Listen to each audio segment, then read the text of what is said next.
Everybody, this is Jim at FreeChartVideos.com. It's Saturday morning about 10 o'clock, and this is the S&P update for the trading day, March 25th, 2011. Again, this is brought to you by FreeChartVideos.com, where I'm trying to keep it free, so pay me a little tribute with your web traffic, and consider looking at the forum there, trying to get this up and going.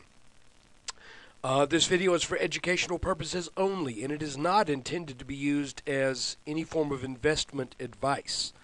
I can draw lines on charts, but you have to draw your own conclusions and draw those conclusions from your own due diligence and make investment decisions that are suitable for your financial situation. I am not a licensed professional, just a guy that draws lines on charts. Okay, we're looking at a 10-minute chart of the S&P. I'm going to point out a couple lines. This blue line is the upper line of the triangle congestion pattern. Well, here, I'll just show you. Blue line is the upper line over these two peaks from this pattern, that this triangle that we didn't know for a while if it was going to be a reversal, which it was, or a consolidation, which it wasn't. The red line is a bottom line that is drawn under the lowest point here and a low back from earlier in the year, and it roughly follows the shape of this triangle. And I had, excuse me, I had this line in place for quite a while. I just extended it, did not move it, but I did extend it when I saw what happened yesterday on the 25th of March. And what that was, remember now, we've got this little inverse head and shoulders here. We made a bull flag. Actually, this is a bull flag. This is a bull flag. This looked like it wanted to be, but it came down to test this neckline, briefly break through it. Then the S&P for the last 3 days has been positive. Now, you'll see, look where it bounced, right here. That's where it met resistance, the same line where it met resistance here, which is also where it had support here and here. So what does that mean? Does that mean this head and shoulders is not going to make its minimum target? Not necessarily. All lines eventually break, and it's possible that that this market's going to blow on out of this thing, and we're going to make that target without much fuss. Kind of leading me to think that that could be the case is how easily we got over this line, where I was expecting some resistance. But instead, we go to the resistance here, which is really on a back test.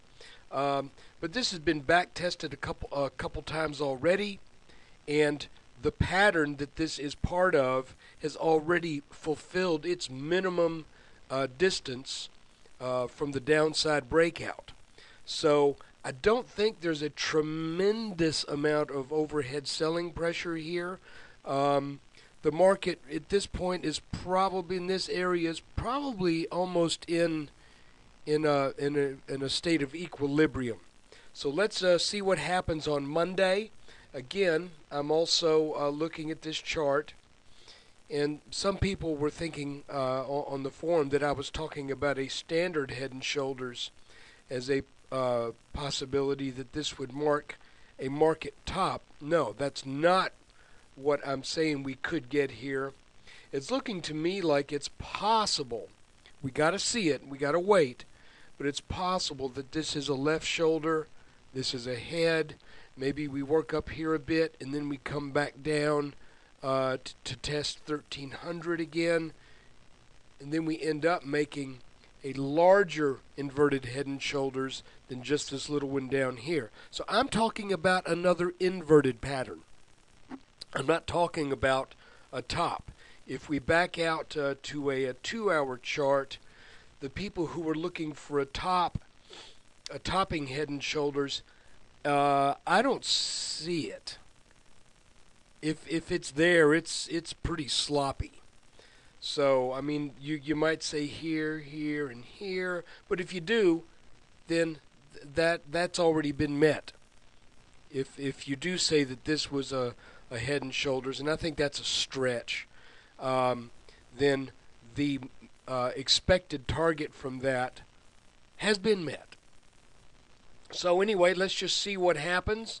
I don't think there's any question that this is anything other than a strong market, that when it sells, people buy the dips, and I think you need to keep doing that until it stops working, and until the markets clearly show you that's not going to work anymore. So what are we looking at? We're looking at the red line here as resistance that needs to be taken out if you're a bull, and we're looking at this blue line as support that needs to hold if you're a bull. So that's the S&P 500. We're not really going to do a long-range look at it because I've got that covered in other videos. And look, if you've enjoyed this video and if you've gotten something out of it, help me out. Visit freechartvideos.com. If you've really gotten something out of it, I have videos that I produce every 2 weeks that show some interesting charts, some charts that look like either we're waiting for a breakout or we're waiting for a pullback, and some pretty powerful patterns in some individual stocks. They're not all going to work out, but we've had some pretty good things spotted over the past month. So if you want to donate a little bit to the cause, there's a link on the website to do that. Because I don't charge for this S&P update. I do this out of the goodness of my heart. So take care, and we'll hope to see you at freechartvideos.com.